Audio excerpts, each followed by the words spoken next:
You died for me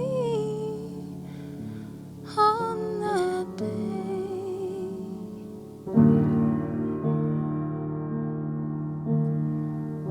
You died for me.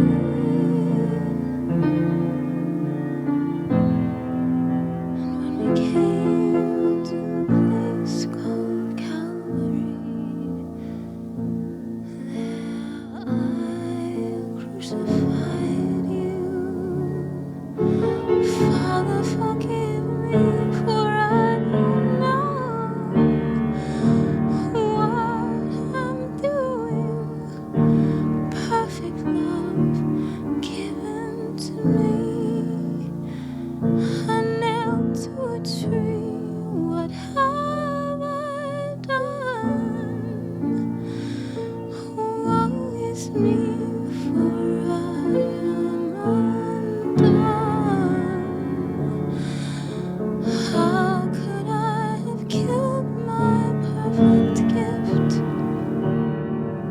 Oh Lord, have mercy on me. Oh, so deep, so dark, this stain of sin, light and love.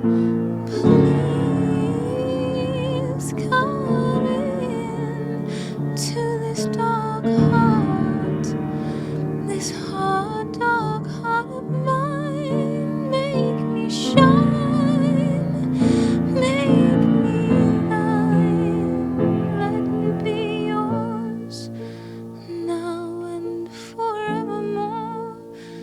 Take my life, make me shine, make me thine.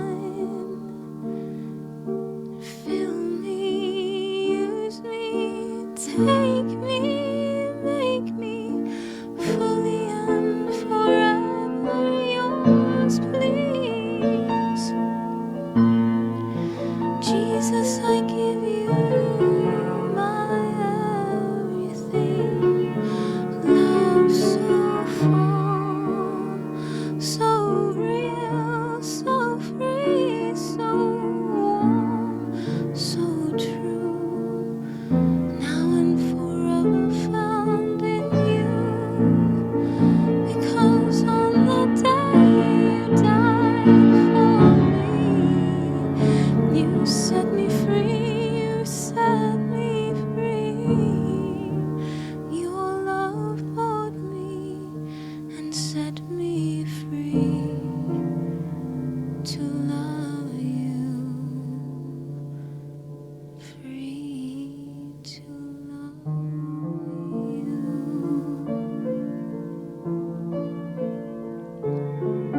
And it was the preparation of the Passover, and about the 6th hour, he says unto the Jews, Behold your king. But they cried out, Away with him, crucify him. Pilate said unto them, Shall I crucify your king?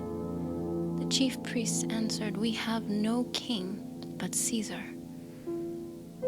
Then delivered he him therefore unto them to be crucified. And they took Jesus and led him away.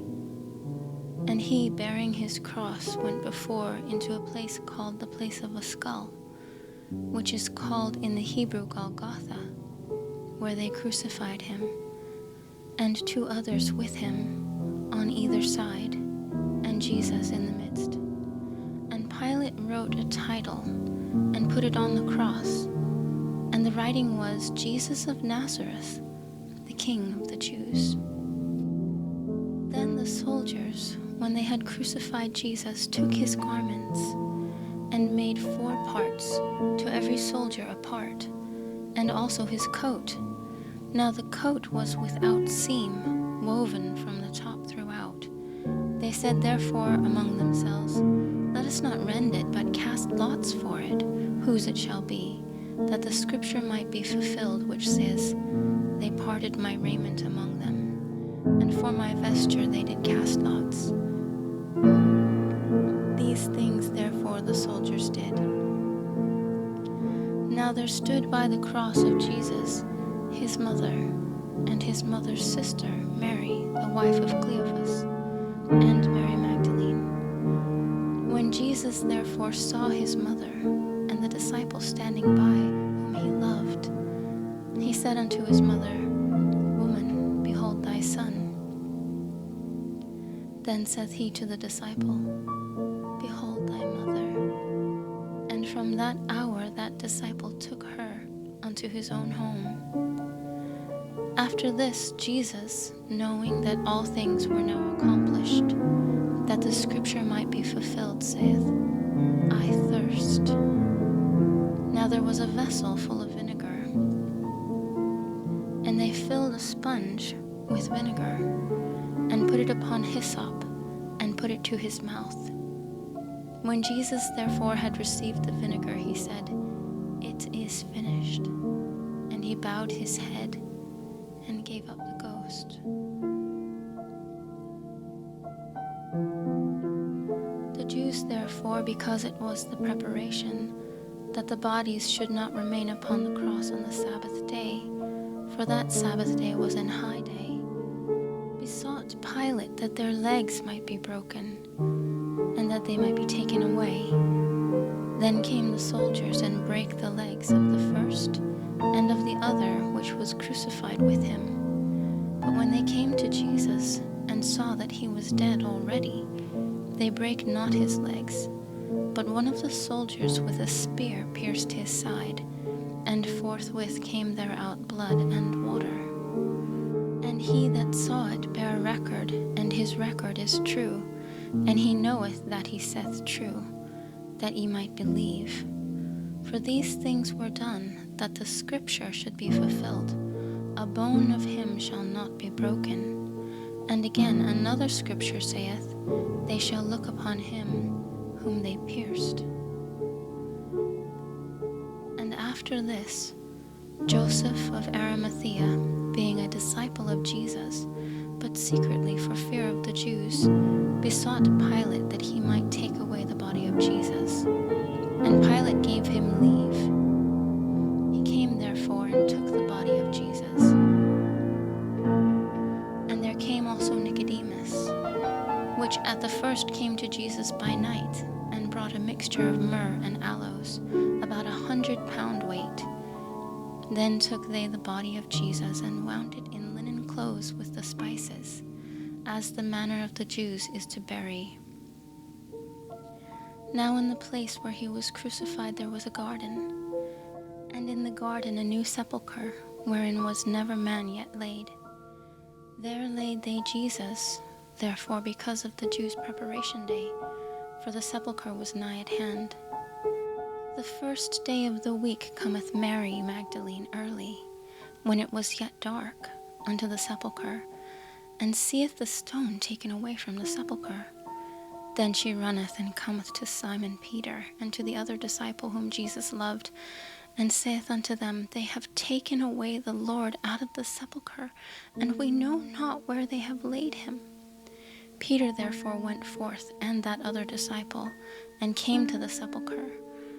So they ran both together, and the other disciple did outrun Peter, and came first to the sepulchre. And he, stooping down and looking in, saw the linen clothes lying, yet he went not in. Then cometh Simon Peter following him, and went into the sepulchre, and seeth the linen clothes lie, and the napkin which was about his head, not lying with the linen clothes, but wrapped together in a place by itself. Then went in also that other disciple which came first to the sepulchre, and he saw, and believed. For they knew not yet the scripture, that he must rise again from the dead. Then the disciples went away into their own home, but Mary stood without the sepulchre weeping. And as she wept and stooped down and looked into the sepulchre, they saw two angels in white, sitting, one at the head and the other at the feet, where the body of Jesus had lain. And they say unto her, Woman, why weepest thou? She saith unto them, Because they have taken away my Lord, and I know not where they have laid him. And when she had said thus, she turned herself back, and saw Jesus standing, and she knew not that it was Jesus. Jesus said unto her, Woman, why weepest thou? Whom seekest thou? She, supposing him to be the gardener, saith unto him, Sir, if you have borne him hence, tell me where thou hast laid him, and I will take him away. Jesus said unto her, Mary. And she turned herself and said unto him, Rabboni, which is to say, Master.